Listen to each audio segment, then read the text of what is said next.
Hello everyone, how are you all? कैसे हैं आप सब? विधिक शिक्षा के आज के सेगमेंट में आप सबका स्वागत है। और आपको जानकारी दे दूं कि 10 दिसंबर के दिन जब पूरा विश्व जो है मानव अधिकार दिवस सेलिब्रेट कर रहा था, उस दिन भारत की संसद की नींव रखी गई है नए संसद भवन की। देश के प्रधानमंत्री नरेंद्र मोदी ने नए संसद भवन की नींव रखी और शिलान्यास पूजन किया। आज मैं आपको बताना चाहता हूं कि नए संसद भवन की जरूरत क्यों है और जो नया संसद भवन बनेगा वो कितना हाईटेक होगा और कितना बड़ा होगा। संसद भवन को लोकतंत्र का सबसे बड़ा मंदिर कहा जाता है। आइए जानते हैं इससे जुड़ी कुछ बातें। तो नया जो आधुनिक संसद भवन बनेगा वो पेंटागन शेप में होगा, जिसकी आधारशिला रख दी गई है और 2 साल में लोकतंत्र का ये सबसे बड़ा मंदिर बनकर तैयार हो जाएगा। नया संसद भवन पुराने भवन की तुलना में ज्यादा बड़ा और हाईटेक होगा। नए भवन में जहां लोकसभा का कक्ष ग्राउंड फ्लोर पे होगा, वहीं हर सांसद को एक कार्यालय भी मिलेगा। जानते हैं पुराने संसद भवन से कितना अलग होगा हमारा ये नया संसद भवन। जो मौजूदा संसद भवन है वह 6 साल में बनकर तैयार हुआ था। 1921 में इसके निर्माण की शुरुआत की गई थी, जैसा आपको पता होगा। कुल मिलाकर 43 लाख रुपए 83 लाख रुपीस का खर्च आया था संसद भवन के निर्माण में। इसमें 3 समिति कक्ष हैं, राज्यसभा का कक्ष अलग है, लोकसभा का कक्ष अलग है और एक सेंट्रल हॉल है। कुल मिलाकर 47,500 स्क्वायर मीटर में बना हुआ है पुराना संसद भवन। ऐसा कहा जाता है कि मुरैना के 64 योगिनी जो मंदिर है उसकी जो डिजाइन है उसको आधार बनाकर ही इसका निर्माण किया गया था हमारे पुराने संसद भवन का। कुल मिलाकर 543 सांसदों की बैठने की व्यवस्था है लोकसभा में।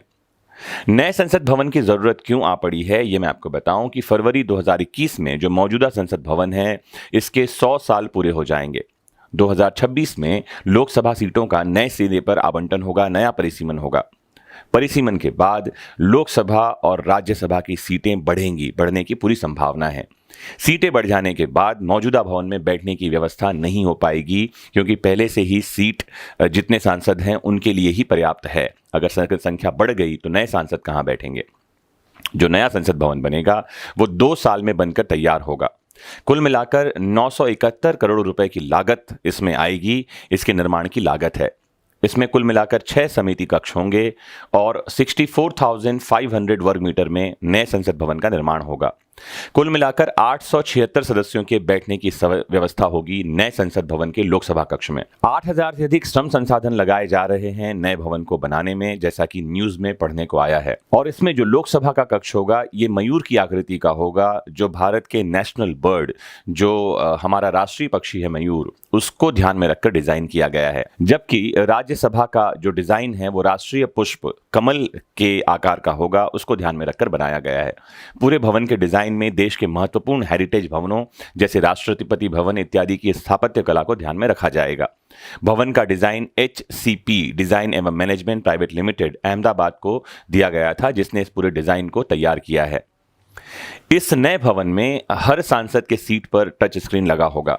नए भवन में प्रत्येक बेंच पर एक साथ 2 सदस्य बैठ सकेंगे, ऐसी व्यवस्था होगी। प्रत्येक सीट जो है डिजिटल प्रणाली और टच स्क्रीन से सुसज्जित होगी, जैसा मैंने आपको बताया। नए भवन में रेन हार्वेस्टिंग का सिस्टम होगा और वाटर रिसाइकलिंग सिस्टम जो है इसमें इनबिल्ट किया जाएगा। पूरे भवन में 100% UPS पावर बैकअप की व्यवस्था होगी और आधुनिक ऑडियो विजुअल जो है उसकी सुविधा नए भवन में दी जाएगी, जो कि नए भवन के आर्किटेक्ट का ड्राफ्ट आया है। इस नए भवन में हर एक सांसद को एक कार्यालय मिलेगा और संसद सदस्यों के लिए लगभग 800 चैम्बर रेड क्रॉस रोड पर श्रम शक्ति भवन एवं परिवहन भवन के निकट बनाए जाएंगे। इनका निर्माण अप्रैल 2022 में शुरू होगा और ये 2024 तक संपन्न होगा। पुराना भवन का क्या होगा आपको ये बताऊं मैं। जो पुराना भवन है उसके बारे में कहा गया है इसे पुरातात्विक धरोहर के रूप में उपयोग में किया जाएगा। दोनों भवन एक दूसरे के पूरक के रूप में कार्य करेंगे और पूरे निर्माण कार्य में मौजूदा भवन की ऐतिहासिक धरोहर के संरक्षण का ध्यान रखा जाएगा। जो नया भवन है उसके निर्माण के बाद यह प्रयास किया जाएगा कि मूल संसद भवन की दृश्यता में कोई अंतर न आए। संसद परिसर में स्थित सभी प्रतिमाओं को भी गरिमा एवं प्रतिष्ठा के साथ पुनः स्थापित किए जाने का प्रावधान किया गया है। नए संसद भवन के निर्माण के साथ ये भी व्यवस्था की जानी चाहिए कि आपराधिक गतिविधियों में लिप्त लोग संसद तक न पहुंचें, क्योंकि प्राकृतिक न्याय का एक सिद्धांत कहता है no polluted hand shall touch the pure fountain of justice. जिसके हाथ स्वयं मैले हों वो न्याय का दरवाजा नहीं खटखटा सके। और जो लोग खुद अपराधी हों वो किस तरह से न्याय निर्माण और विधि निर्माण का कार्य कर सकते हैं।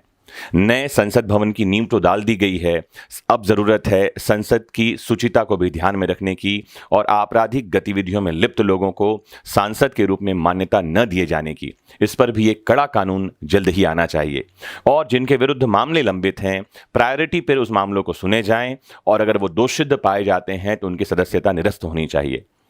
जरूर इस लेक्चर के बाद कमेंट बॉक्स में बताएं कि इस बारे में आपकी क्या राय है। उम्मीद करता हूं इस लेक्चर से आपका ज्ञानवर्धन हुआ होगा। जुड़े रहें अपने फेवरेट प्लेटफॉर्म विधिक शिक्षा से। जय हिंद, जय भारत।